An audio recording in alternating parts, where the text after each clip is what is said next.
Irmãos e irmãs, graça e muitíssima paz.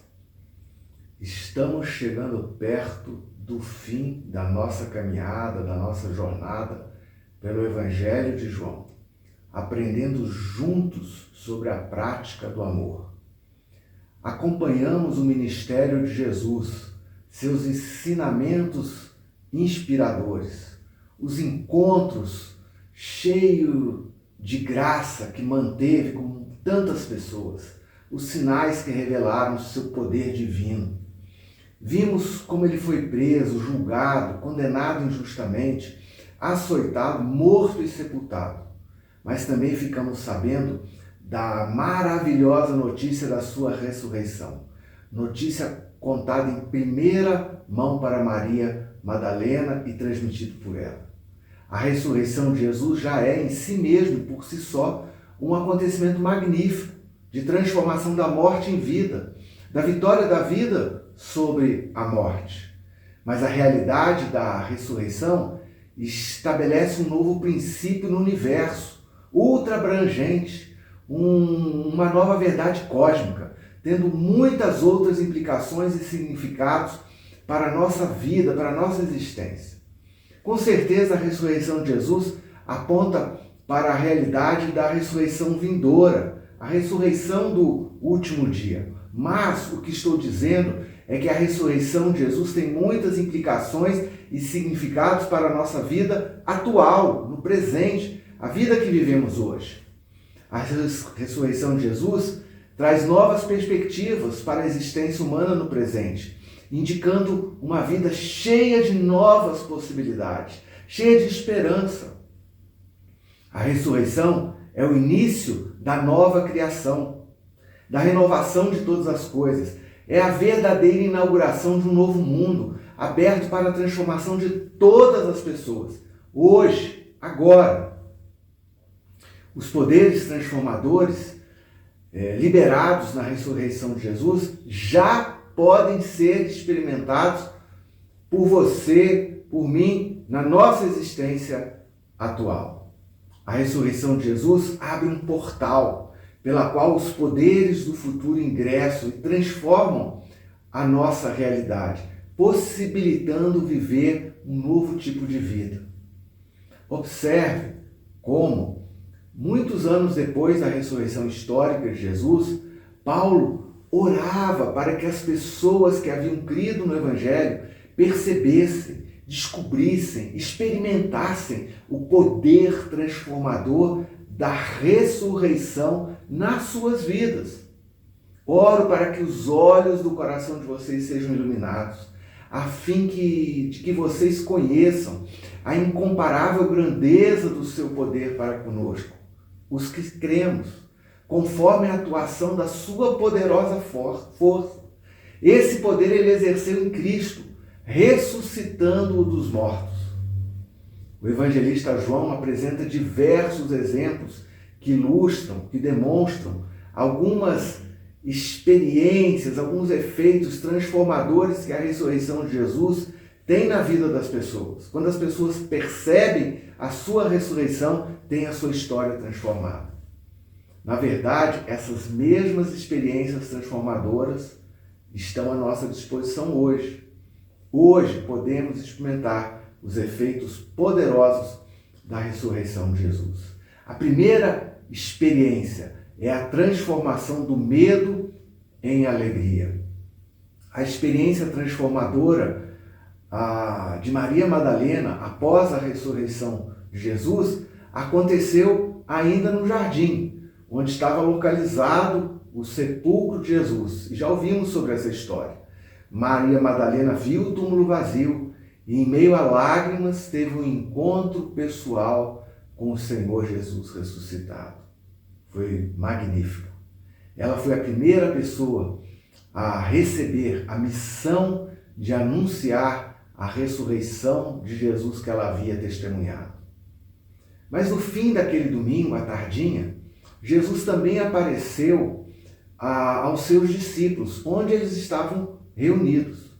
Se a primeira aparição de Jesus ressuscitado foi junto ao túmulo vazio, A segunda aparição de Jesus, narrada pelo evangelista João, foi onde os seus discípulos estavam reunidos. Jesus apareceu em meio à reunião dos seus seguidores.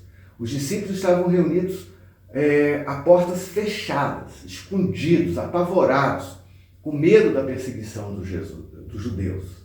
João conta que ao cair da tarde daquele primeiro dia da semana, estando os discípulos reunidos, a portas trancadas, por medo dos judeus, Jesus entrou, pôs-se no meio deles e disse: paz seja com vocês. Como Jesus transformou a experiência de medo daqueles discípulos em alegria no seu coração. Jesus ama os seus discípulos e sabe o que está passando no coração de cada um deles, como vimos durante toda a narrativa do Evangelho. Então, como ele havia prometido, antes de ser morto, ele primeiramente veio ao encontro deles. Ele os encontrou, veio onde eles estavam, apesar dos seus temores, das suas incompreensões, em relação às declarações que havia feito sobre a sua ressurreição. Jesus os encontrou, entrou no local onde estavam reunidos, pôs-se no meio deles e os tranquilizou. Ministrou paz aos seus corações. O corpo ressuscitado de Jesus tem propriedades maravilhosas que possibilitam a entrada em espaços fechados sem a necessidade de abrir as portas. Seu corpo é tangível, pode ser tocado, mas não é um corpo limitado às leis da física como as experimentamos hoje. É um corpo totalmente humano. É um corpo como serão os corpos ressuscitados no futuro. Jesus é a primícia da ressurreição. Apesar do relato do encontro de Maria Madalena com Jesus e do testemunho de Pedro e João, que o túmulo estava vazio, os discípulos ainda estavam assustados, continuavam incrédulos. Jesus declarou-lhes a paz, ministrou aos seus corações, permitiu que eles o identificassem, que o reconhecessem, mostrou-lhes as mãos com as marcas, onde os cravos haviam atravessado, e também lhes mostrou a lateral do abdômen, que havia sido ferida, perfurado pela lança, dando-lhes a oportunidade de perceberem que era ele mesmo, como João narra. Mostrou-lhes as mãos e o lado, e os discípulos alegraram-se quando viram o Senhor. O coração ficou cheio de alegria.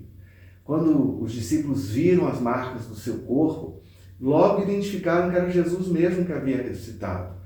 Ele havia sido crucificado, mesmo que havia sido crucificado, agora estava vivo. E experimentaram uma enorme alegria no seu coração. Que júbilo que foi essa experiência. Foi a percepção da ressurreição que possibilitou aos discípulos uma existência transformada, do pavor para o coração cheio de alegria.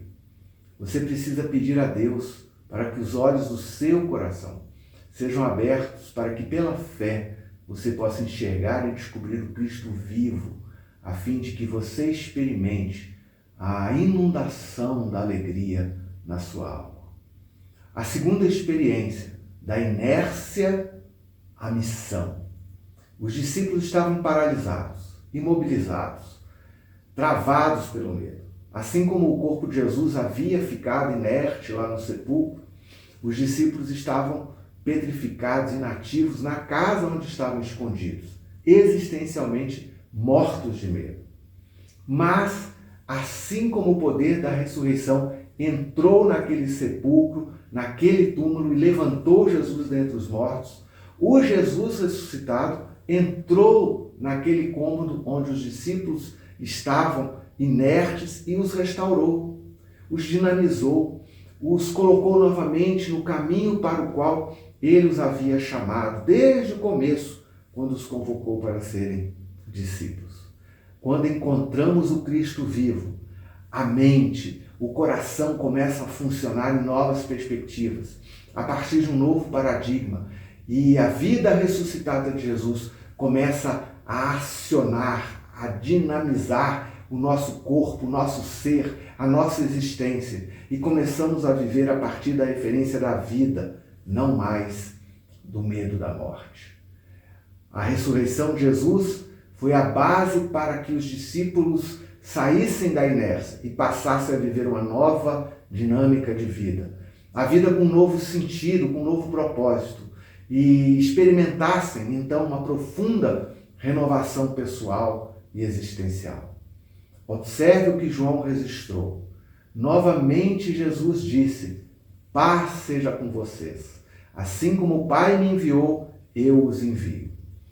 Jesus reafirma o desejo que a paz esteja no coração dos discípulos, que os discípulos com o coração tranquilizado, restaurado, ouçam e recebam a missão que ele tem para eles, a ordem de sair ao mundo, no poder do Espírito Santo, para anunciar o Evangelho da paz. Além de confiar-lhes uma missão de vida, o mandato de anunciar a graça de Deus, assim como Cristo mesmo fizera anteriormente, Jesus também renova a promessa do Espírito Santo, que capacitaria os discípulos de todas as épocas para a obra missionária. Assim como havia capacitado primeiramente a Jesus e também aos profetas. Junto com o Espírito, Jesus lhes deu autoridade para proclamar o perdão dos pecados. João descreveu assim esse mandato que Jesus deu e essa dádiva do Espírito. Soprou sobre eles e disse: recebam o Espírito Santo. Se perdoarem os pecados de alguém, estarão perdoados.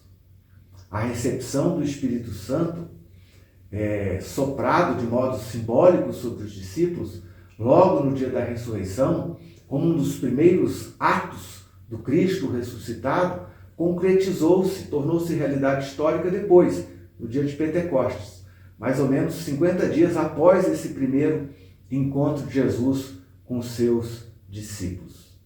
Novamente, o lugar da promessa foi a reunião da comunidade dos discípulos.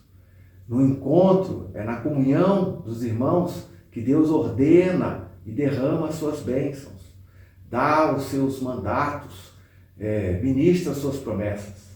Jesus, entre eles, ordenando-lhes anunciar o perdão dos pecados, que é o núcleo central do Evangelho de graça, e concedendo-lhes o Espírito que capacita para realizar juntos a missão com intrepidez. Os discípulos, quando recebessem o Espírito Santo, alguns dias depois da ascensão de Jesus, porque era necessário, como ele mesmo explicou, que ele fosse para o Pai, para que o Espírito viesse. Esses discípulos, quando recebessem o Espírito Santo, dariam continuidade à obra, à proclamação, à missão de Jesus, como tem acontecido desde então até hoje por meio da igreja, a comunidade dos discípulos, os seguidores de Jesus que acolhem o mandato e as promessas do Senhor. Jesus confiou aos discípulos, apesar das suas falhas recentes, das suas incompreensões, a missão de anunciar o perdão. O mesmo perdão que eles estavam experimentando naquela hora, a mesma graça que eles estavam provando, deveria ser comunicada a todas as pessoas do mundo. A ênfase na proclamação dos discípulos é no perdão dos pecados. É a graça divina que busca reconciliar a humanidade consigo mesmo. O perdão que Deus oferece em Cristo é mais poderoso que qualquer pecado. É perdão para todos e todas. É perdão de qualquer pecado e só não é experimentado por quem desdenha, por quem resiste à oferta de perdão. Quando os discípulos viram Jesus ressuscitado, quando o reconheceram, seu medo se dissipou e se transformou em alegria. Quando experimentaram novamente o fluir da sua graça, quando compreenderam que Jesus confiava a eles a continuidade da sua obra, quando receberam o maravilhoso dom do Espírito Santo, entraram numa nova dinâmica de vida e saíram da inércia, da paralisia e partiram para a missão. A terceira experiência foi a transformação da incredulidade em certeza. Na primeira aparição de Jesus à comunidade de discípulos reunida, um dos 12 discípulos, chamado Tomé, por alguma razão, não estava presente àquela reunião. Os demais discípulos Então, deram testemunho para ele de que haviam visto o Senhor ressuscitado, encontrado com ele, ouvido, tocado no seu corpo, que haviam experimentado algo das realidades, dos poderes da ressurreição. Mas Tomé duvidou do testemunho dos demais discípulos, dizendo que só creria se visse as marcas dos pregos nas mãos e na lateral do corpo de Jesus. Então, no domingo seguinte, estando novamente os discípulos reunidos naquela mesma casa, com portas trancadas, mas dessa vez juntamente com Tomé, Jesus novamente entrou e pôs-se mais uma vez no meio deles e disse: paz seja convosco. É notável como o Jesus ressuscitado inicia todas as suas tratativas com os discípulos, ainda perplexos, ainda temerosos com tudo que está ocorrendo, ministrando, comunicando-lhes a paz aos seus corações, tranquilizando as suas almas. Mesmo quando há uma necessidade de repreensão, a necessidade de corrigir um dos seus discípulos. O pano de fundo, o horizonte, o ambiente afetivo é o de restauração, de ministrar a paz. Jesus então se dirige a Tomé, mostra-lhe o seu lado, onde a lança o havia perfurado, mostra-lhe as mãos com as marcas dos pregos, agora cicatrizadas, e o repreende. Para de duvidar e creia.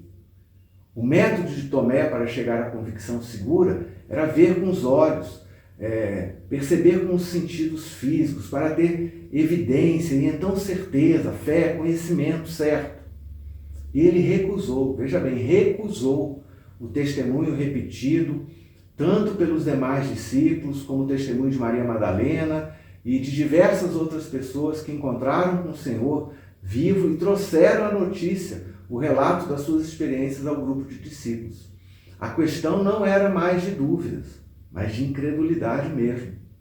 Tomé, entretanto, depois que Jesus se identificou, imediatamente percebeu que aquele que falava com ele era mesmo o Senhor Jesus, com quem havia andado por 3 anos.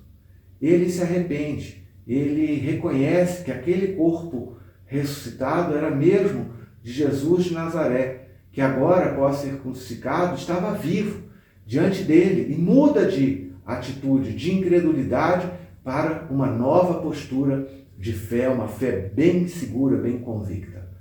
Tomé, então, num ímpeto de certeza, de convicção, faz uma bela profissão de fé e declara: Senhor meu e Deus meu. Jesus acolhe a sua declaração de fé, mas adverte que o modo adequado de experimentar a certeza que vem da fé, o modo bem-aventurado, feliz para a descoberta espiritual, é aquele que deriva, que decorre, que é um desdobramento de escutar o testemunho dos discípulos, que está em conformidade com as declarações, os ensinamentos, a palavra de Jesus. Jesus então ensina para todos nós: felizes os que não viram e creram. A fé vem pelo ouvir, vem de escutar com atenção, com a mente e o coração abertos à palavra de Deus, os ensinamentos de Cristo, o testemunho dos apóstolos. Quando ouvimos desse modo a palavra do Senhor, logo a fé será despertada. O coração fica aquecido, a mente pacificada e a certeza, a segurança espiritual é estabelecida como âncora na nossa alma. A experiência de Tomé deixa uma importante lição. Quando estamos longe da comunhão dos irmãos, onde o Senhor sempre se manifesta conforme a sua promessa de estar presente, onde 2 ou 3 estão reunidos em seu nome, deixamos de experimentar muitas bênçãos. E o processo de desenvolvimento espiritual se torna mais lento, tardio, como foi o caso de Tomé. Por isso é muito importante encontrar-se regularmente com o povo de Deus, com os irmãos e com as irmãs, reunidas para adoração, como igreja, para sermos juntos encorajados, nutridos na fé e darmos testemunho.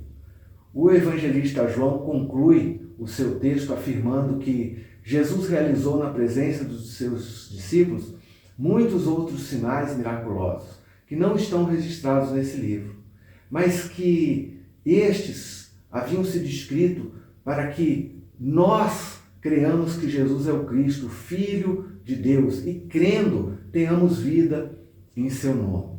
É isso. Jesus realizou muitos milagres, sinais como a transformação da água em vinho, vinho da melhor qualidade, as diversas curas, a multiplicação de pão para saciar a fome da multidão, as manifestações do seu poder sobre as forças da natureza e principalmente a sua vitória sobre a morte.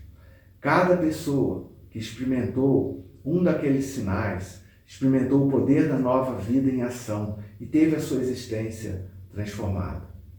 Aqueles testemunhos foram registrados para despertar a nossa confiança. Foram contados para que nós também colocássemos a nossa confiança pessoal em Jesus e assim experimentássemos os poderes transformadores da ressurreição. Que seja assim com você, que você acolha o testemunho compartilhado por João, creia no Jesus que está vivo e que a sua vida transborde, que a sua existência transborde de nova vida. Tenha uma ótima, abençoada semana e até o nosso próximo encontro.